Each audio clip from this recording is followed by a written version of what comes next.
주신 우리 하나님의 은총과 사랑이 교회 여러분과 함께 하시기를 축원합니다. 한 주간 평안하셨습니까? 네, 감사합니다. 이렇게 1부와 2부 연합으로 다 보이니까 더 좋은 것 같습니다. 11월은 감사의 달입니다. 감사의 달을 맞아서 한 달 동안 감사 노트에 감사 제목을 적기 시작했습니다.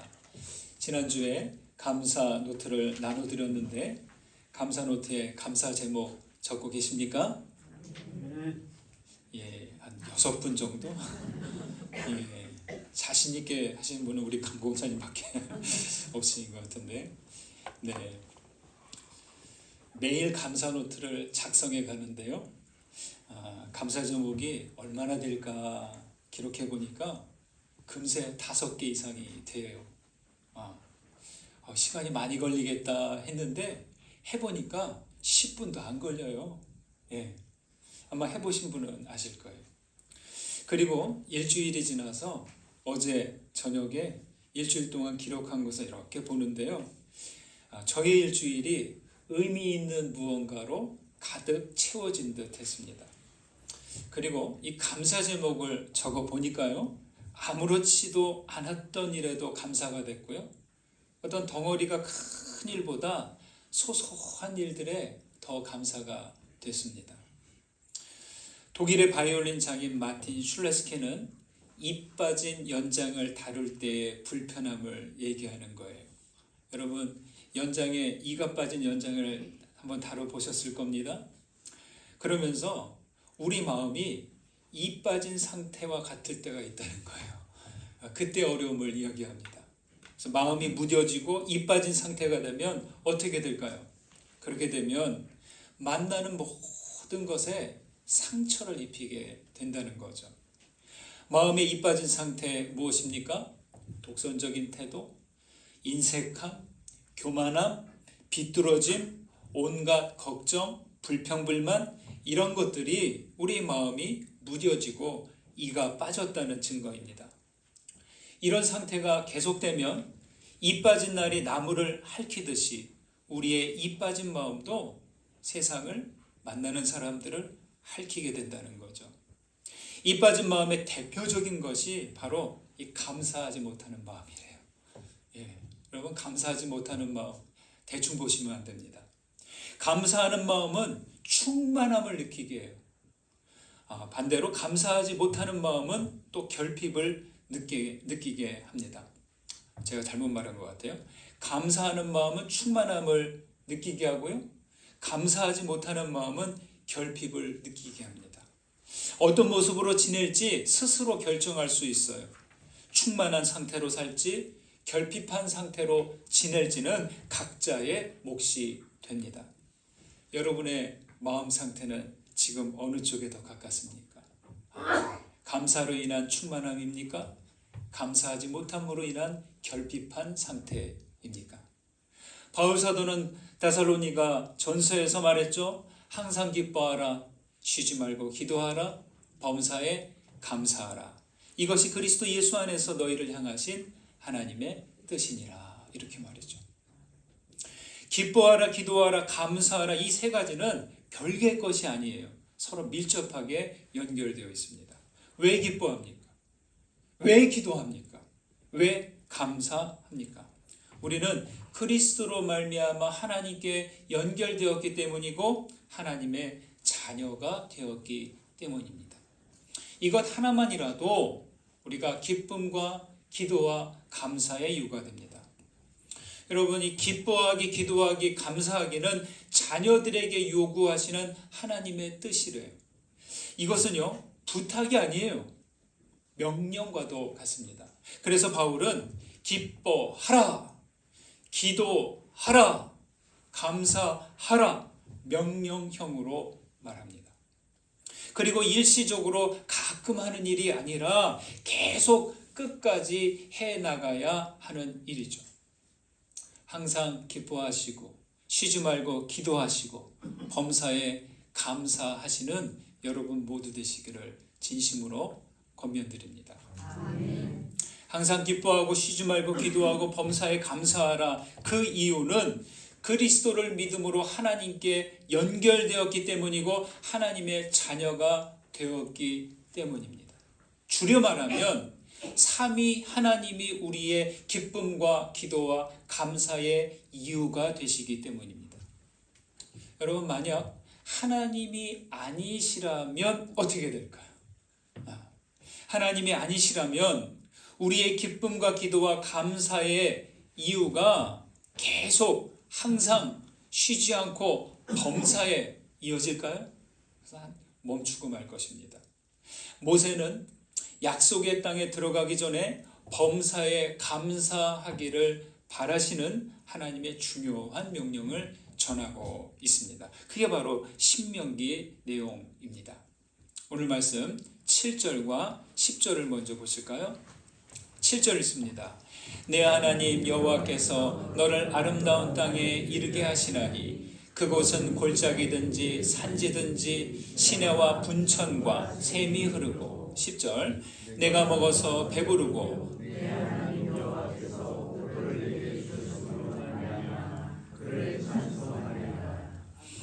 이스라엘은요 출애굽 이후에 40년 동안 광야를 보내고 이제 가나안 땅에 들어가기 직전입니다. 광야라는 곳은요 오래전에 성지순례 때 가보니까요 그 시내 광야가 모든 것이 부족하고 제한된 장소더라고요. 그와 달리 가나안 땅은 젖과 꿀이 흐르는 풍요의 땅입니다. 8장 앞부분에서 하나님께서 이스라엘을 광야를 걷게 하신 이유가 사람이 떡으로만 사는 것이 아니요 여호와의 입에서 나오는 모든 말씀으로 사는 줄을 알게 하려 하심이다. 이 말씀을 하셨어요. 예수님께서도 시험 받으실 때 이 말씀 그대로 마귀에게 전해서 물리치셨죠. 그와 달리 7절에서 10절까지 보면 약속의 땅이 시내와 샘이 흐르고 모자람이 없고 부족함이 없는 땅이며 배부른 땅이라고 말합니다. 7절에서 샘은요 지하수를 말해요.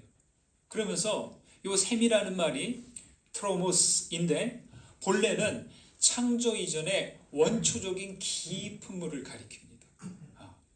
신앙의 삶은 뭐냐? 우물을 파는 것처럼 하나님이 주시는 깊은 물을 파내는 일과 같아요. 그런데 우리의 힘과 능력으로는 그 창조의 원형인 깊은 물을 파낼 수가 없어요. 그래서 그런 점에서 예수 그리스도는 어떤 분이시냐? 관정을 깊이 파서 하나님의 그 깊은 물을 샘솟게 하시고 이 땅에 흐르게 하신 분이다. 이렇게 볼 수 있습니다. 신명기는 모세를 통해 선포하는 율법의 말씀이에요. 모세는 여기서 말합니다. 너의 하나님 여호와께서를 주어로 말합니다. 내가 모세가 말하는 게 아니라 너희의 하나님 여호와께서라고 합니다. 여러분 따라해 보실까요? 너의 하나님 여호와께서. 다시요. 나의 하나님 여호와께서. 2절에서는 내 하나님 여호와께서 이 40년 동안 내게 광야길을 걷게 하신 것을 기억하라. 7절에서는 내 하나님 여호와께서 너를 아름다운 땅에 이르게 하시나니 광야길을 지난 것, 약속의 땅에 이르게 한 것 모두 여호와께서 주도하셨음을 분명히 합니다. 내 하나님 여호와께서라고 하시는데 여기에 하나님 여호와와 너 이스라엘이 있습니다. 그 하나님께서 너 이스라엘을 아름다운 땅에 이르게 하십니다. 그 땅은 시내, 분천, 지하수죠. 샘이 흐르고 먹을 것이 모자람이 없고 아무 부족함이 없고 광물도 풍부합니다. 그래서 너 이스라엘은 비옥한 땅으로 말미암아 하나님을 찬송한다. 이렇게 말합니다. 그런데 여기서 하나님 여호와가 빠지면 어떻게 될까요? 여러분, 이 모세가 전하는 율법의 말씀에서 하나님 여호와 빠지면 너 이스라엘도 아름다운 땅도 아무것도 아닌 상태가 되는 거예요. 하나님이 계셔야 하고 여호와께서 주도하셔야 이스라엘도 있고 그 땅도 있는 거란 거죠. 여러분 매일 일어나셔서 신문이나 뉴스를 보면 항상 듣는 그런 단어가 있습니다. 경제가 빠지면 뉴스가 안 돼요. 예. 우리 사람들끼리도 만나서 이야기하다 보면 요즘 경제가 하면서 경제 이야기를 빠뜨릴 수 없습니다. 그래서 경제라고 하면 기업, 무역, 부동산, 금융 이런 것들을 생각하는데 여러분 경제에 해당하는 첫 번째 단어는 먹거리입니다. 우리 서민들이 제일 민감하게 느끼는 건 뭐예요? 물가 아닙니까? 물가가 얼마나 올랐다. 작년 대비, 지난 본 대비, 전반기 대비 지금 물가가 어떻다. 이 제일 가깝게 다가오는 게 물가입니다. 비옥한 땅, 풍성한 소출, 즉 농업이 경제의 기본이라는 거예요. 다른 것보다 제일 1차로 농업이에요. 먹거리예요. 먹거리가 없으면 사람이 움직이지 못해요. 사람이 멈추면 다른 모든 분야도 멈춰버립니다. 경제는 땅과 가깝고 기후 상태와도 같습니다.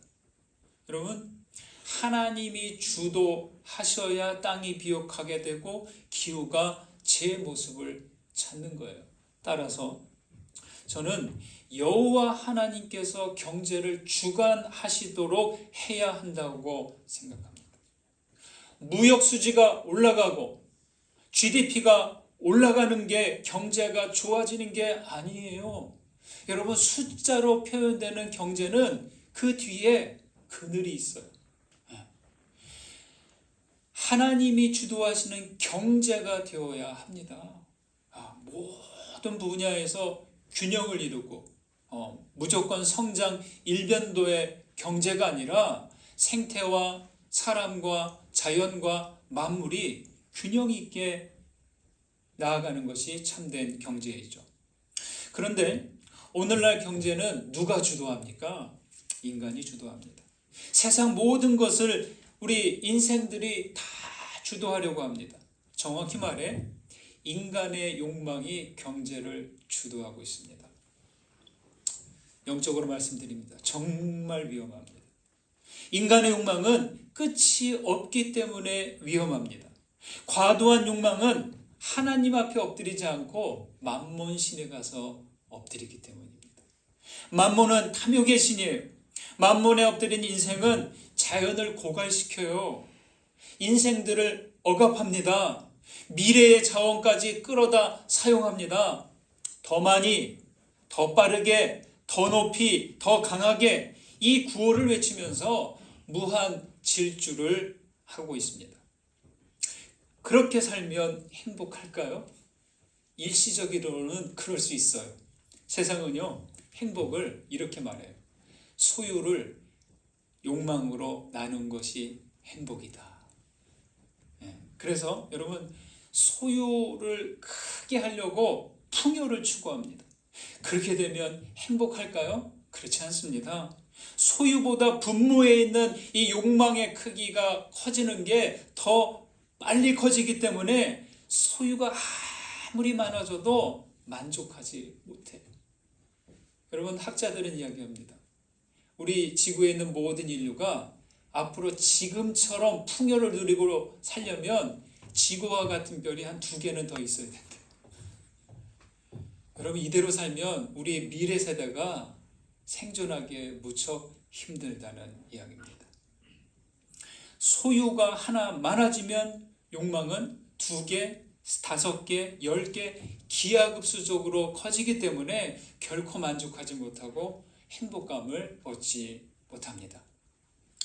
여러분 음식에 소금을 집어넣으면 간이 맞아서 맛있게 먹을 수 있는데요. 반대로 소금에 음식을 넣으면 어떻게 될까요?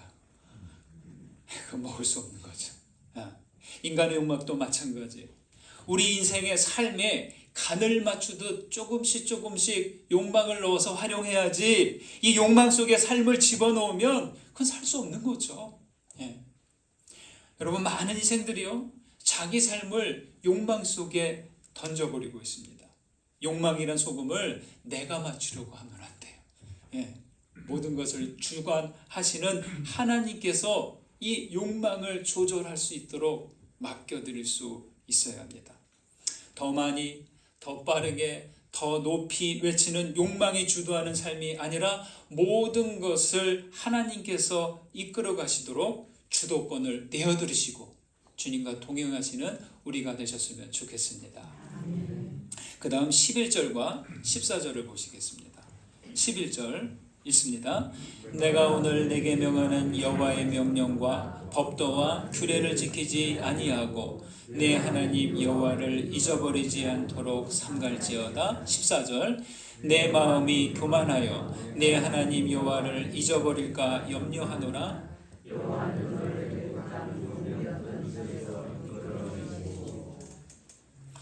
모세는 신명기에서 율법을 선포하면서 걱정과 염려가 많았어요. 네. 모세는 많이 소심한 사람이에요.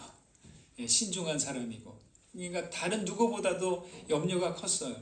그중 제일 큰 것이 뭐냐? 이 이스라엘이 여호와를 잊어버릴까 하는 염려입니다. 이스라엘에게 하나님은 어떤 분이십니까? 애굽 땅 종되었던 집에서 이끌어내시고 위험한 광야를 지나게 하셨고 반석에서 물을 내셨고 만나를 먹이신 하나님이십니다. 쉽게 얘기하면 하나님께서 애굽을 나온 그 히브리 사람들을 친히 거두어 먹이셨어요.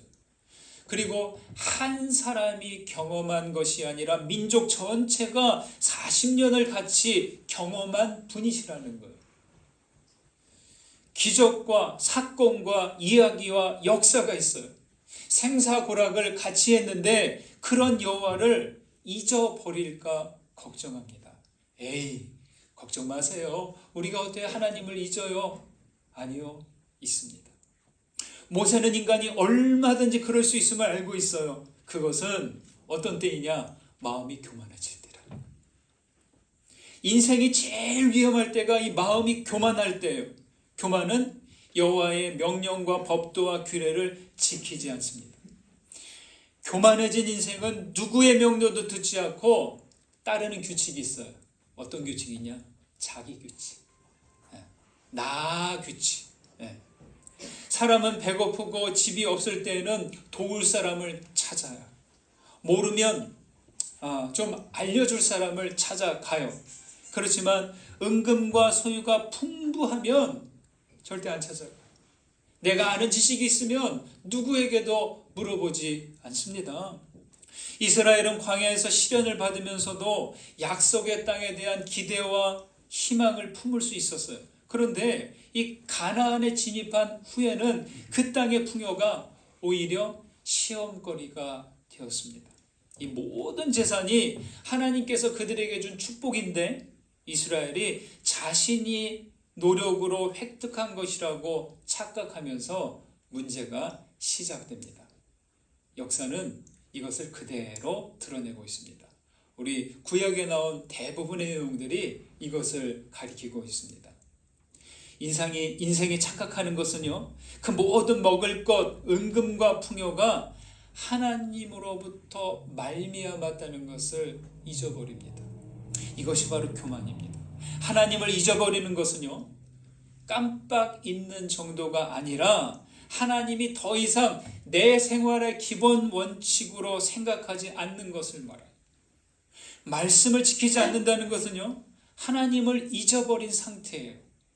이것은 물고기가 물 바깥으로 나오는 것과 같고 나무가 그 뿌리를 땅속에서 바깥으로 나온 것과 같은 상태입니다. 얼마 전에 읽은 책 가운데 믿음에 대해 묻는 딸에게 아빠가 이런 책을 읽었어요. 제목이 참 친근하죠. 네. 편지 형식으로 쓴 글인데 이 작가는 안과 의사예요. 안과 의사신데도 거기서 다룬 내용이 신학적인 수준이 아주 깊고요. 목회자들이 하는 것보다 더 치밀한 것에 상당히 놀랐습니다. 이 안과 의사가 하나님의 존재를 느끼는 자리가 있대요. 언제냐? 수술하는 현미경 앞이래요. 이분은 안과 의사가 수술할 때 눈을 이렇게 수술하잖아요. 그러니까 현미경으로 이렇게 수술해야 되는 거죠. 그러면서 하나님께서 제일 싫어하는 수술하는 태도가 있대요. 4가지인데 교만, 욕심, 불신, 적당주의. 이 4가지 상태가 수술하는 자기에게 하나님이 제일 싫어하시는 분이라고 하는데, 그 중에 이제 교만에 대해서 이렇게 얘기합니다. 자기가 수술을 집도하는데 누군가의 고통과 어려움을 해결해 주었다고 이것을 딱 알게 되면, 아, 이분이 좋아졌네, 잘 회복됐네, 그럴 때 쾌감이 온대. 쾌감이, 성취감이죠. 이거 당연한 겁니다, 누구나. 그런데 그때 우쭐한 마음이 생긴대. 그리고 자기가 뭐라도 된 것처럼 느껴진대. 그런 생각이 교만한 마음이 되어서 지나친 자신감으로 이어지고, 그 다음엔 집중력을 잃게 된다는 거죠. 그래서 교만하지 않은 상태에서, 교만으로 나아가지 않은 상태로 수술하는 것이 의사에게 필요한 미덕이다, 이렇게 말합니다. 그러면서 이 글쓴이가 자기에게 하나님이 낯설고 두려운, 알 수 없는 분으로 다가오신 때가 많다는 거예요.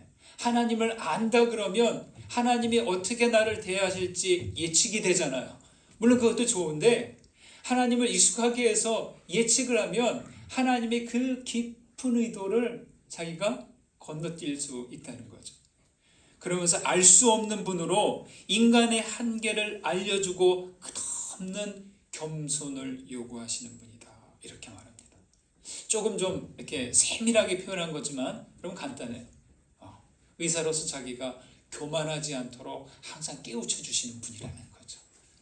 저는 여러분 이 부분에서 이분에게 참 깊은 존경이 갔습니다. 어디 의사뿐이겠습니까? 모두가 이런 자세로 살아간다면 얼마나 좋을까 하는 생각이 듭니다. 여러분, 믿음의 길은 어떤 상황에서도 하나님을 잊지 않는 거예요. 성공하고 실패하고 괴로우나 즐거우나 가난하든지 부하든지 상관없이 하나님을 기억하는 거예요. 하나님을 잊는 인생은 마음이 교만해지든지 반대로 절망하게 됩니다. 여러분, 나만의 하나님 여호와를 잊지 마시기 바랍니다. 하나님의 말씀을 소중히 여기시고 명령처럼 따르며 믿음의 길을 겸손히 나아가시기를 간절히 소망합니다. 아멘. 그 다음 17절과 18절을 보시겠습니다. 함께 있습니다. 그러나 내가 마음에 이르기를 내 능력과 내 손의 힘으로 내가 이 재물을 얻었다 말할 것이라. 내 하나님 여호와를 기억하라. 그가 내게 재물 얻을 능력을 주셨음이라. 이같이 하심은 내 조상들에게 맹세하신 언약을 오늘과 같이 이루려 하심이니라. 아멘. 14절에서 모세는 마음이 교만하여 내 하나님 여호와를 잊어버릴까 염려한다고 했죠. 여기 17절에서 이스라엘의 교만한 모습을 하나 더 이야기합니다. 뭡니까? 마음에 이르기를 내 능력과 내 손의 힘으로 내가 이 재물을 얻었다 하는 겁니다. 자, 여기서 나라는 말이 몇 번 나옵니까? 내 능력, 내 손, 내가 이 재물을, 나가 3번이나 나옵니다. 여러분, 이게 어떤 의미냐? 교만한 마음은 스스로를 하나님의 자리에 두고 하나님을 밀어냅니다. 그러니까 하나님이 주어신데 내 하나님 여호와께서 하나님이 주도하시는데 교만한 마음은 자신을 하나님의 자리에 놓고 하나님을 뒤로 가게 합니다. 그 다음에는 하나님을 더 이상 언급하지 않습니다. 그 다음에 하나님을 잊어버립니다. 뻐꾸기 새의 그 생리를 아시죠? 뻐꾸기 새는 남의 둥지에 알을 낳고 떠난다고 하죠.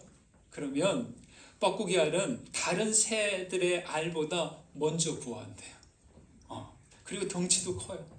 그래서 먼저 있는 다른 알들, 또 뒤늦게 태어난 그 새끼들을 이렇게 자기 밀어가지고 둥지 바깥으로 떨어뜨리는 거죠.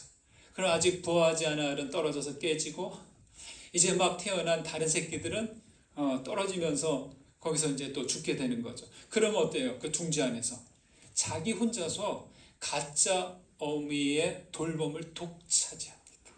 아, 참 되게 얄미워요. 물론 이제 뻐꾸기도 나름 사정이 있겠죠. 근데 그런 식으로 밀어내서 생존합니다. 여러분, 교만한 마음은 내 마음의 둥지에서 하나님을 밀어내. 믿음도 겸손도 진실함도 이 교만한 마음이 밀어냅니다. 그래서 이 교만한 마음이 있는 곳에는 누구도 함께 머물 수 없습니다. 내 능력, 내 힘으로 내가 했다는 내가 복음, 나 복음을 중심으로 하기 때문이죠. 그때나 이 신명기 때나 지금이나 우리 인생들이 그래요. 내가 복음에, 나 복음에 묶여 있으면 정말 답이 없어요. 모세는 그런 자들을 향해 명령합니다. 내 하나님 여호와를 기억하라. 명령입니다. 부탁이 아니라는 거예요. 이스라엘이 누리는 모든 복은 여호와께서 조상들과 언약을 이루신 것이라는 것을 기억해야 합니다. 여러분, 부귀와 번영과 특권은 타고난 것이 아니라 하나님의 선물이라는 거예요. 우리 모든 하나라도 뭔가를 가졌다고 생각하는 사람들은 이 사실을 명심해야 됩니다. 내 능력, 내 힘으로 내가 했다는 생각이 가득할 때 우리는 지금 누리는 것을 지킬 수 없죠. 모든 것을 이룰 수 있습니다. 이스라엘이 광야를 지나는 동안 얻은 교훈이 뭐예요? 하나님이 인도하시고 하나님이 먹이시고 하나님이 물을 주신다, 이거죠. 다시 말해 하나님이 살리시는 거예요. 하나님만이 생명의 주인이 되신다는 거예요. 따라서 여호와 하나님을 잊어버리지 않아야 하는 이유, 항상 기억해야 하는 이유가 이것이죠. 하나님은 우리 생명의 바탕이십니다. 하나님 없이는 어느 누구도 지금 서 있을 수 없기 때문입니다. 하나님과 이스라엘의 관계는 우연히 맺어진 사이가 아닙니다. 역사를 같이 했고 실제로 같이 지냈어요.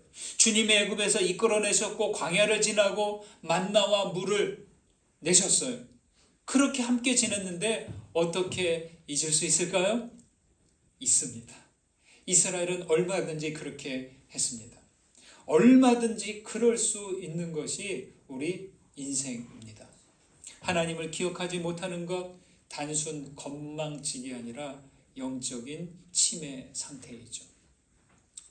뉴스 기사를 보다가 치매를 앓다가 돌아가신 미국의 한 할머니에 대한 기사를 보았어요. 이름이 마르타 곤잘레스인데 이분은요 1960년대에 뉴욕 발레단에서 프리마돈나, 그러니까 주연급 발레리나였대요. 할머니가 이제 돌아가시기 전에 자선단체가 하는 이런 활동에서 어떤 걸 했냐면 그 치매를 앓고 있는 어르신들에게 음악을 들려주는 거예요. 그러면서 이제 어떤 그 음악이 그 치료에 도움이 되나 그것을 이제 하는 활동단체인데 이 할머니한테 마르타 할머니한테 차이콥스키의 백조의 호수를 들려줬어요.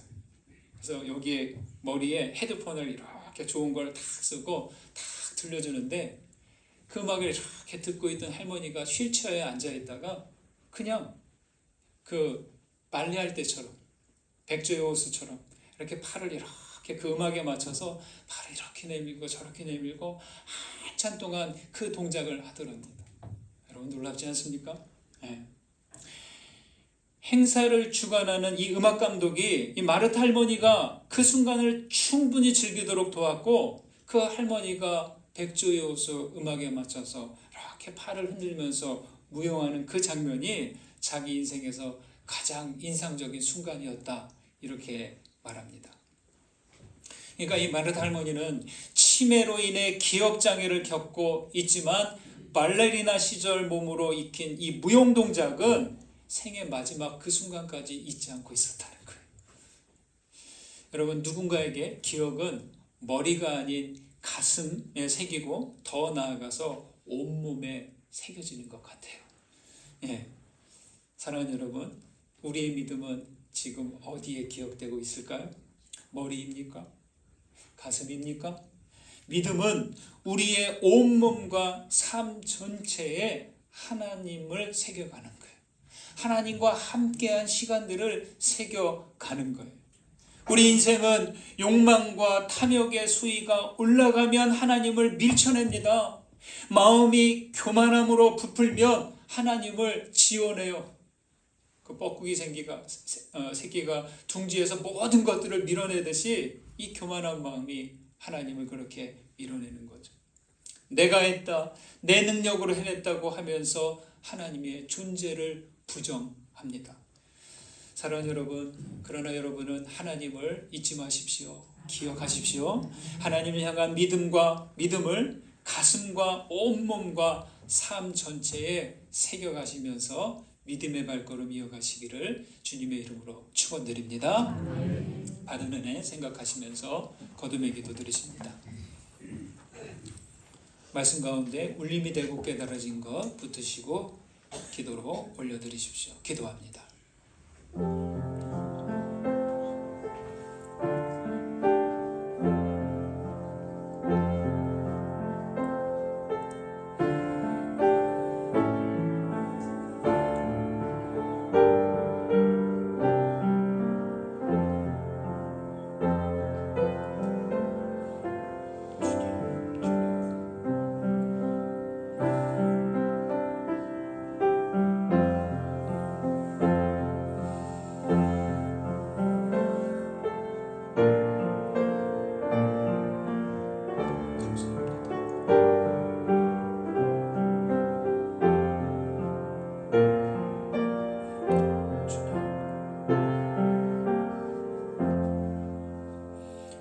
항상 기뻐하고 쉬지 말고 기도하며 범사에 감사하는 이유가 되시는 우리 하나님, 감사와 찬송을 받으소서. 주님, 우리의 삶이 욕망이 주도하는 삶이 되지 않기를 원합니다. 우리는 오직 하나님께서 주관하시고 우리를 은혜와 진리의 샘이 흐르는 곳에 머물게 하옵소서. 하나님, 인생은 풍요로울 때, 마음이 교만해질 때 하나님을 쉽게 잊어버립니다. 주님, 우리의 마음이 교만함으로 부풀지 않도록 우리를 주장하여 주옵소서. 온 몸과 삶 전체로 하나님을 기억하며 주님과 동행해 나가게 하옵소서. 예수님의 이름으로 기도드립니다. 아멘.